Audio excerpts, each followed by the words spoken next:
Good evening again, Internet, and welcome back to another edition of Bedtime Stories with Captain Chaos.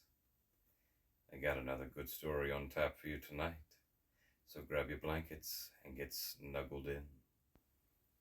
Okay, kiddos, are you snuggled in and ready now? Alright, tonight I will be reading you Just a Bad Day by Gina and Mercer Mayer.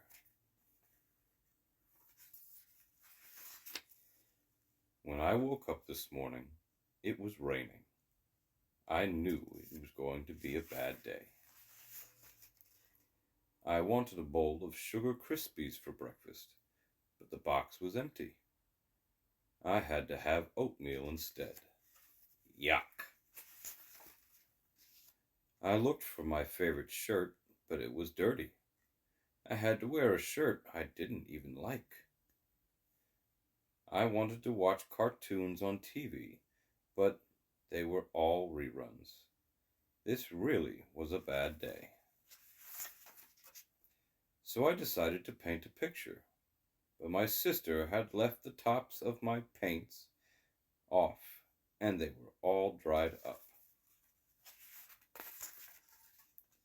I wanted to play with my new truck, but my dad had stepped on it by accident and broken the wheel.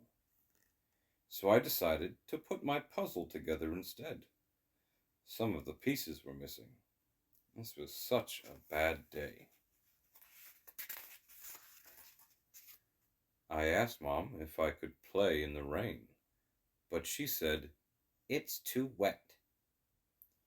So I let the dog in to play, but Mom made me put him back out because he was too wet.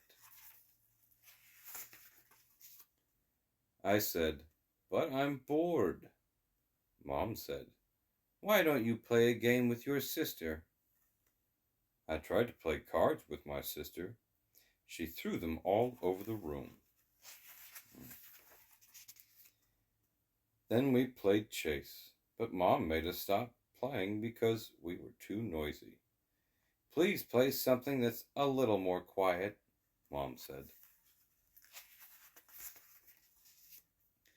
So we colored in our coloring books. I got mad at my sister because she broke some of my crayons. She cried. Mom yelled at the both of us. Boy, was this a bad day. Then it stopped raining. But Mom wouldn't let me go outside because it was so muddy. And my baseball game was canceled because the field was too wet. This was the worst day ever. Then my dad came home. He had a surprise for me. It was a truck, just like the one he had broken. He brought my sister a surprise too. Today was just a bad day, but at least it had a happy ending. The end. All right, kiddos. I hope you enjoyed your story tonight. Just because bad things happen doesn't mean it has to be a bad day. If you focus on the positive, more positive things can happen. All right, now, time for Captain Chaos to go back to his realm now. Good night.